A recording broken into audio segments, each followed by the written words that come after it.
Hello, my friends, and welcome back. Thank you very much for being with me again today. I have an interesting piece of news here, and it's not, for me at least, it's not a surprising piece of news, and I will tell you why. So it is about the head of the Russian Orthodox Church, Kirill, Patriarch Kirill, who was a KGB agent. All right. For me, that's not surprising because I know, and I'm not saying this because I dreamt about it. I know that, for instance, in Romania, people who were coming when it was a communist during the communist times, people of faith, men of faith, when they were coming and landing in Romania to see, I don't know, let's say a Catholic priest or let's say a rabbi, to give you a direct example that I know for a fact. I wasn't involved in anything like this, but just say, when they were landing in Bucharest, there were crews already, not Tom Cruise, but crews of people, teams that were taking him from the airport, like following him.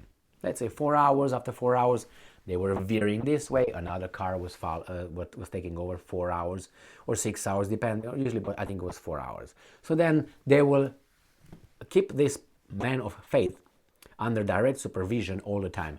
And I've been told that this occurred with all people, like men of faith. As I said, priests, father, rabbi. Why? Because most of them were agents.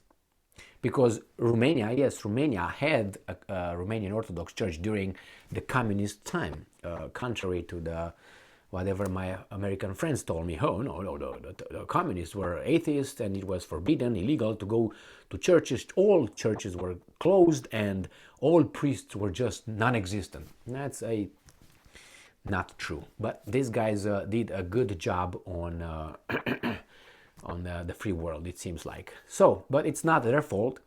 It's the fault of the people that they didn't put the effort to look behind the curtain of the so-called free media and free world. That's why, I have to look at the matters, issues from as many angles as possible. So anyway, again, I know as a fact, or for a fact, that Romanian priests were sent overseas and they were agents. Why? Because as a priest, you're like a center of incoming information, outgoing information, communication. You're the center where information comes and you distribute it. And nobody will blame you in a free world to go to church, right, and see a priest and forgive me, I sinned. What did you? Okay. Anyway, so this is something that I know for a fact. So for me, there's no surprise that Kirill might have done that. Now, do I look at him differently now? No. Maybe I look a little bit in a sense that he must have gone through some training. I mean, to be a KGB agent, you're not a low-rank KGB agent if you are sent overseas, according to these guys, as a spy. Because these are two articles. One says, right, that was a spy for the KGB, and the other one tells us that he used to be a Soviet spy in Switzerland. So that means he was not how should I put it, he must have been very well trained in whatever he needed to do. And why do you think he was sent over there? Why do you think these guys send, let's say, the KGB's counterpart? Yeah, KGB is CIA's counterpart. It's like a tennis player in Romania versus a tennis player in Turkey or in France or Germany. If you think that they have different kind of tactics in getting the information or, soliciting, testimonies from certain people, you don't have to look further than, for instance, the rendition places that KGB, CIA had after the invasion of Iraq in Europe.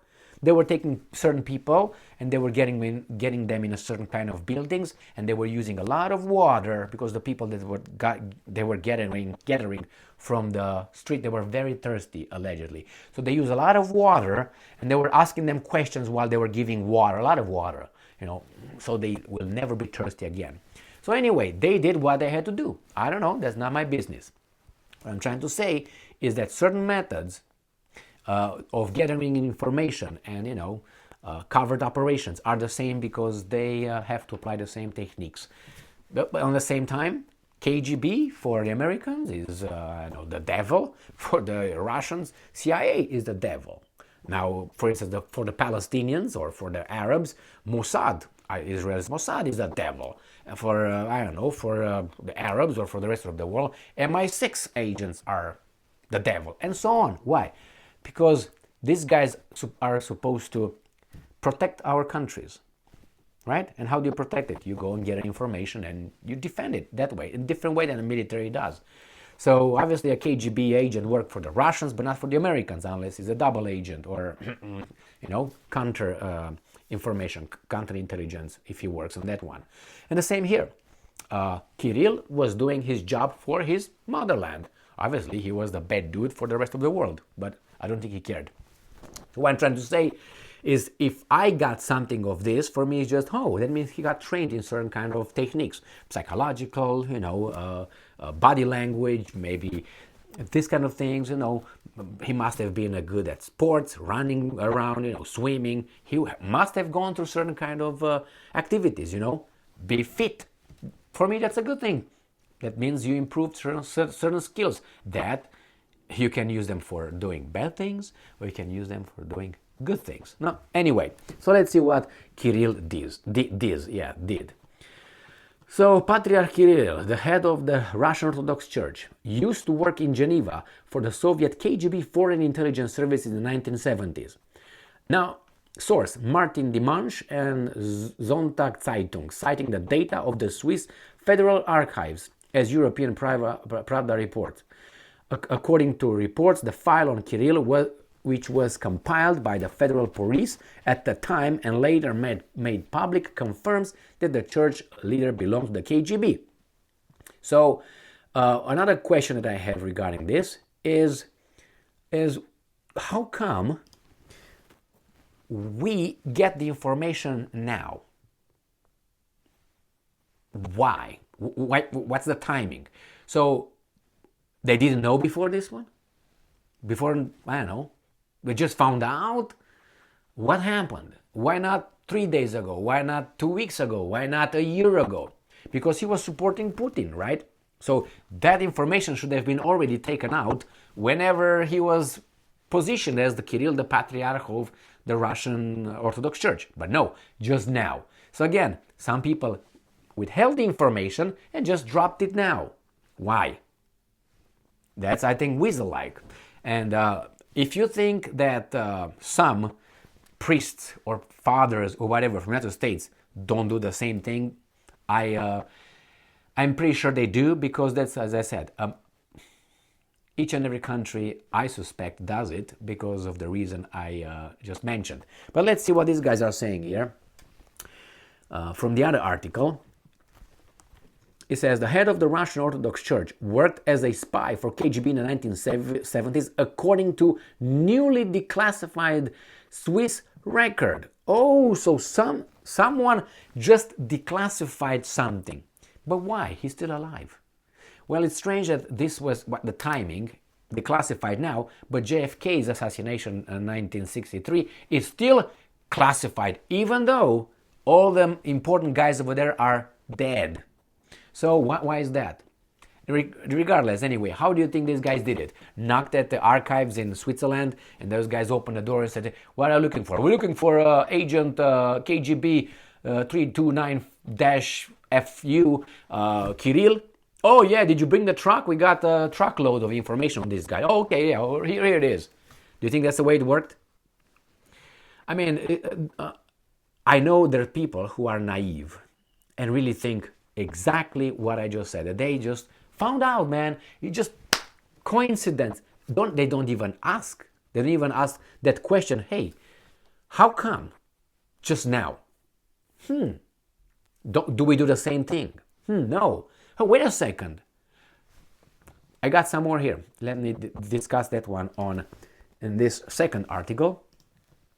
And it says here that now, a close ally of Vladimir Putin, the Russian president and also former KGB agent, Mr. Kirill arrived in Geneva as an ambitious 24-year-old looking to make his mark for the Soviet Union, his motherland, I must add. So what do you want him to do? defect and come to the free world. During the Cold War, religion in the USSR was treated with suspicion and used mainly as a tool to promote the Kremlin's worldview. Wait a second, and clergymen were often required to sign up to become KGB agents before they were allowed to travel abroad. Hey, I just told you, I know it's only rock and roll and I like it. I know they were doing this, and that was a way to get outside of the country. They were made. I know. Okay. So anyway, you don't have to believe me. Just I don't know, do a few clicks somewhere, find some books, and find out from the American sources if those are the good ones. What I'm trying to say is remember, or if you don't remember, I remember my direct experience when I came to the United States of America. I had some conversation with some Americans. Some of them were, like any other people, more intelligent, less intelligent, more read, less read, different people. And 99% of them told me, or they were surprised when I told them that, no, in the communist time in Romania, you could go walk in a church. The churches were open. The priests were over there. Nobody would prevent you to walk in a church that was open and do whatever you want. Do whatever over there. No. They were all, no, I said 99% of them were like, no, the churches were closed. The priests were beaten and put in jail. You couldn't. It was illegal to be a Christian or to have a cross. Why? Because the communists were atheists.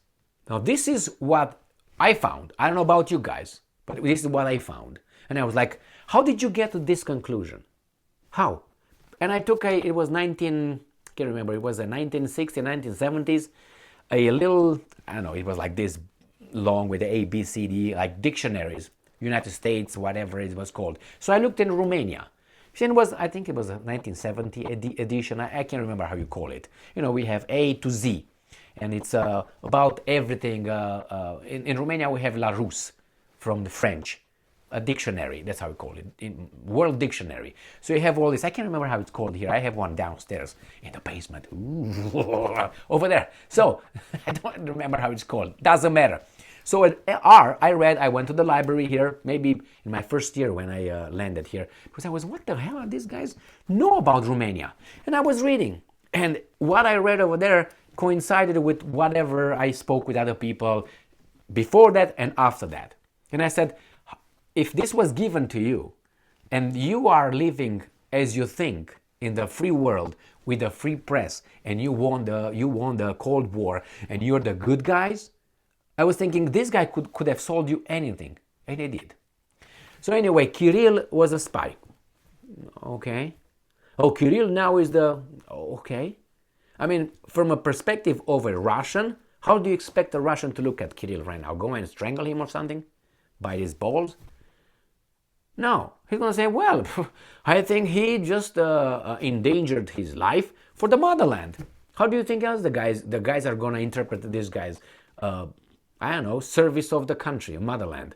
It's like you would have a CIA agent, a good one, not a bad one, a good one that would do that. You find out he was an agent and he impersonated something in somewhere else. I don't know. Good job. And just as a caveat here, just pay attention how the portrayal of the police officers, FBI and CIA officers switched in Hollywood, in the movies. I think before maybe 1970s to 80s, the police officers and FBI, KGB always bad. Maybe not so bad when you had whatever his name is, Arnold Schwarzenegger in Red Heat movie, nice movie. Then it was like funny, stupid, but strong and whatever, So those guys were portrayed as goofy, stupid, not to be trusted. Watch movies. And then somewhere in 1970s, I think, switched into being revered. The police officers, the detectives, the investigators, the FBI agents, the CIA, with all those glasses, with tall, good looking, refined, with wine. 1912 Chateau, suck my, yes, here it is. Yeah, look at that. At least those are the movies I've been forced to watch. Anyway, I don't watch this, but just look around and I think you will realize that all the 1990s and 2000s portray these guys most of the time like that. And if they portray a corrupt one, the corrupt will lose because that's just one that is just one of not good. The good ones are overwhelming right there and are all like that. You know what? Anyway, let's go back to Kirill. So, good, Kirill was a spy. And information just dropped right now. And they did know about this before. It's unbelievable. And if you think that this applies only to the Russians, congratulations. Thank you very much for being with me again today. Stay strong, stay smart, look for the truth, and be just.